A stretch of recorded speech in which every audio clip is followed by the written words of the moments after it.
બાજુ સમગ્ર ભારત દેશમાં લોકસભાની ચૂંટણીનો માહોલ જામ્યો છે, ત્યારે ગુજરાતમાં વસતા માલધારી સમાજને ગુજરાતમાં એક પણ પક્ષ દ્વારા ટિકિટ ન મળતા આખરે સરકાર સામે રોષ ઠાલવ્યો છે। આગામી સમયમાં યોજાનારી લોકસભાની ચૂંટણીમાં દરેક પક્ષ પોતાની જીત માટે લોકચાહના ધરાવતા ઉમેદવારો મેદાનમાં ઉતર્યા છે, ત્યારે ભાજપ કે કોંગ્રેસ ક્યાંક ને ક્યાંક નાના સમાજ સાથે અન્યાય થયો હોય તેમ ગુજરાતની લોકસભાની ચૂંટણીમાં દેખાઈ રહ્યું છે।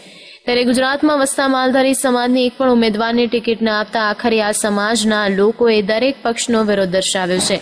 ત્યારે લાઈવ ગુજરાત ન્યૂઝની ટીમ દ્વારા વિહોતર ગ્રુપ ઓફ ગુજરાતના અધ્યક્ષ જીવરાજ આલની ખાસ મુલાકાત કરીને એ જાણવાનો પ્રયત્ન કરવામાં આવ્યો કે આગામી સમયમાં તેમની શું રણનીતિ હશે।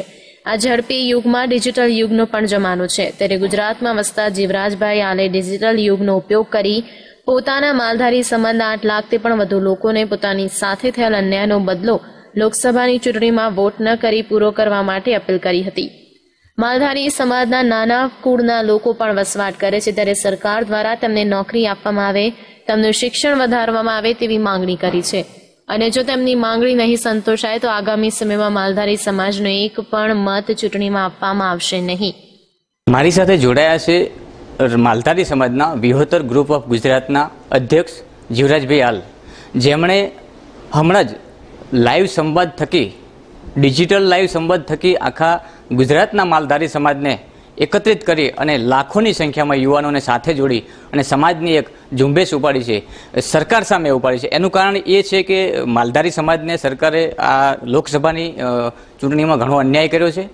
એક પણ ગુજરાતમાં માલધારી સમાજને ટિકિટ નથી આપી। એના વિરોધમાં જીવરાજભાઈ આલે જે ઝુંબેશ ઉપાડ્યું છે એ લાઈવ સંવાદ થકી આખા ગુજરાતના માલધારી સમાજ એમની સાથે ઊભા રહ્યા છે। અને હમણાંની જ વાત કરીએ તો એકાદ દિવસ પહેલાં એમને અમદાવાદની અંદર પ્રેસ કોન્ફરન્સ યોજી હતી અને એમાં સરકારને 3 દિવસનું અલ્ટિમેટમ આપ્યું છે। ત્યારે આજે આપણે જીવરાજભાઈ આલને મળીશું કે શું અલ્ટિમેટમ 3 દિવસનું આપ્યું છે। ત્યારે જીવરાજભાઈ, 3 દિવસ પછી સરકાર જો કોઈ નિર્ણય નહીં લે તો શું ડિસિઝન લેશો આપ?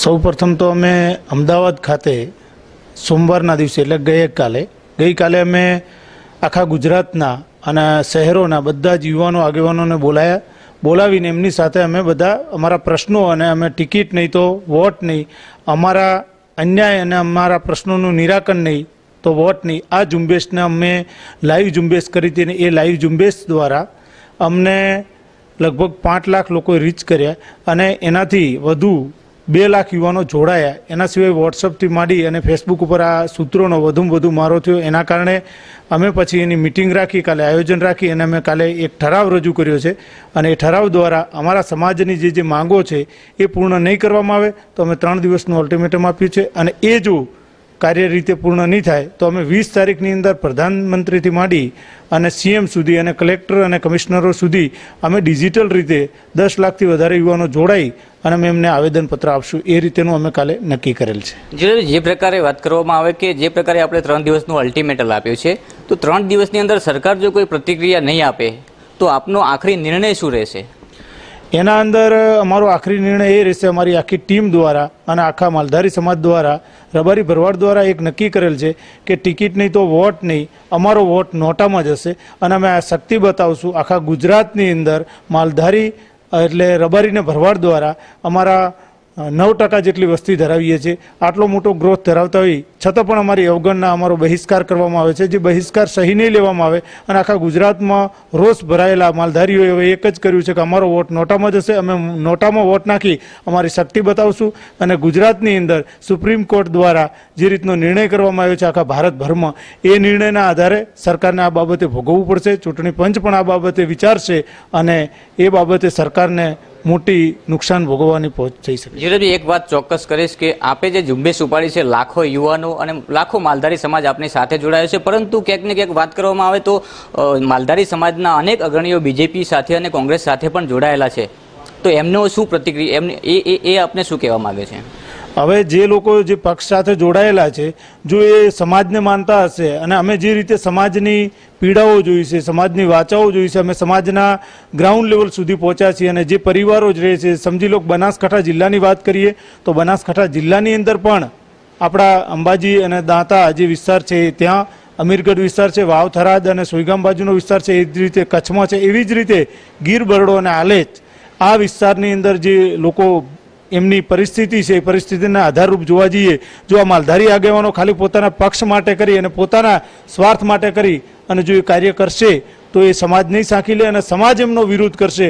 હું તો બંને પક્ષના માલધારી સમાજના આગેવાનોને કહેવા માંગુ છું કે જો તમે ક્યારેક જો તમારા સમાજની ચિંતા કરતા હો અને તમે જે પક્ષની સાથે જોડાયા છો એ પક્ષ પણ તમને સમાજના લીધે જોડ્યા છે, એટલે તમે સમાજના ભાવિ માટેનું વિચારશો. અને અમે સમાજના ભાવિ માટેના 8 મુદ્દાઓ લઈને નીકળે છે. એ મુદ્દાઓ પણ અમે કાલે પ્રેસ કોન્ફરન્સમાં પણ વાત કરી છે અને આજે પણ હું તમારી સમક્ષ એ મુદ્દાઓ પણ મૂકીશ.